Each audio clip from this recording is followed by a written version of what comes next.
This is fine.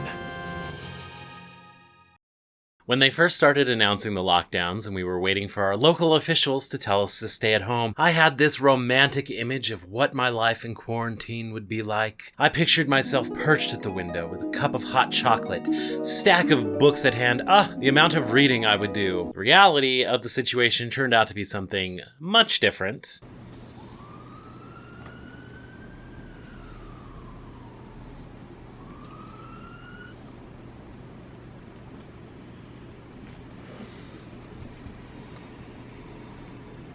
China.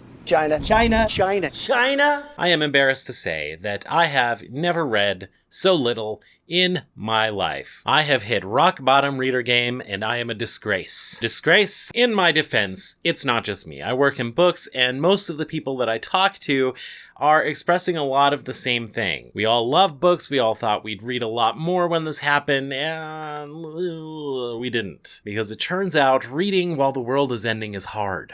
The news is relentless. Everyone's discontent. We're all angry. We all got something to say, and we're going to stand up on our virtual soapboxes to say it.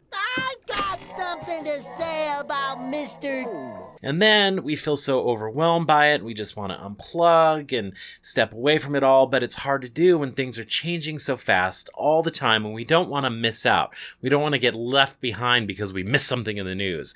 So we turn on our phones and we keep scrolling and scrolling and scrolling. It's really hard to focus on reading when we feel compelled every 2 seconds to check and make sure that the world is still there. It's been a couple months now, and I don't know about you all, but I'm starting to get a little restless. So I started to take some definitive steps to pull myself out of my ruts, focus less on things outside of my control, and get back to doing things I love again, like reading. So I thought I'd hop on here and share with you all a few things I'm doing to focus less on our current world ending and focusing more on fictional worlds ending instead. The first and foremost thing to do is to eliminate distractions. It is really hard to focus on reading when your phone is just sitting there, taunting you, begging you to pick it up just for a quick check. It's not going to hurt anything. Just check real quick, see what's going on. They designed InfiniScroll for a reason, and that is to keep you scrolling infinitely. Who'd have thought? That's what that means. A quick check is never a quick check. You pick it up, 15 minutes go by, and you don't even remember where you left off. Ask yourself, why do you want to read?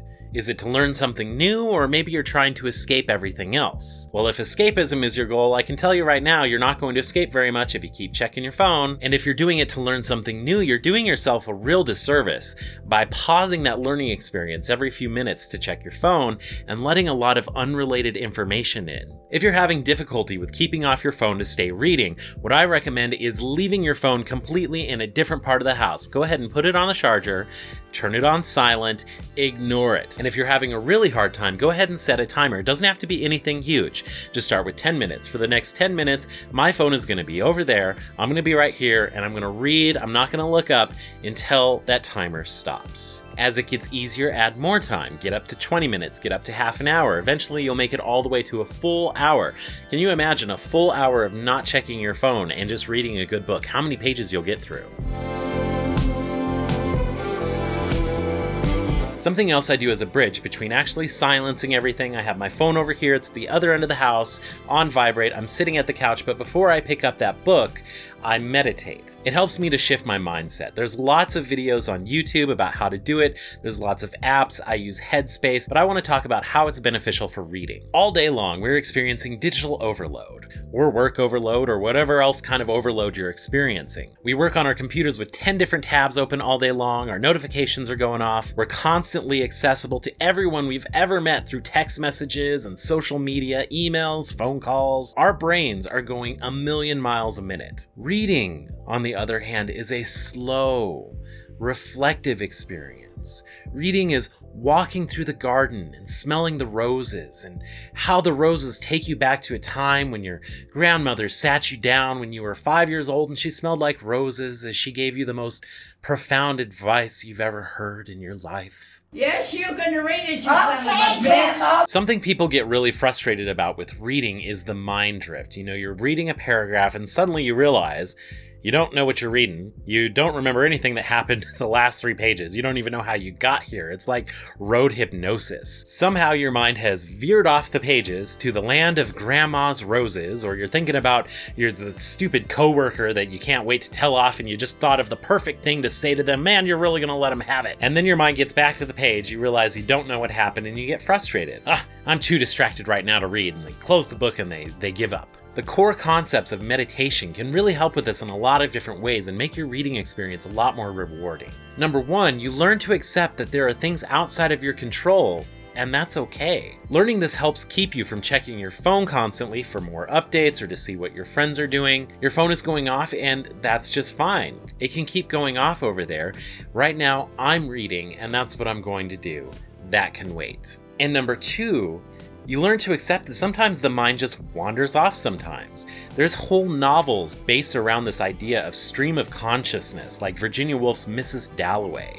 This is what the brain naturally does. The key is not so much to try and get yourself to control your thoughts, but not to get so frustrated by your thoughts that you're paralyzed and can't move forward. The funny thing is, the harder you try to focus, the less likely you're going to be to actually succeed in focusing. It's like going to bed early because you know you have a big day the next day and you end up awake till 3 o'clock in the morning because all you can think about is how much you need to sleep, and it's not happening. That's just the way the brain works. It is a 5-year-old toddler that's going to rebel against everything you tell it. The less you're worried about focusing, the more likely you'll be able to focus. Instead of beating yourself up over the fact that your mind wandered, embrace the process. Stop to consider where your mind wandered off to and how it got there. Remember that reading is supposed to be a reflective experience, and that brings me to my next point. Take notes. I know this sounds like the most overachiever thing in the world, but I promise you, reading with a notepad and pen really helps you get the most out of a book. When you find that your mind wandered off and you missed some pages, stop a minute. Where did your mind wander off to? Was it really because the pages were boring, or was there something that triggered it?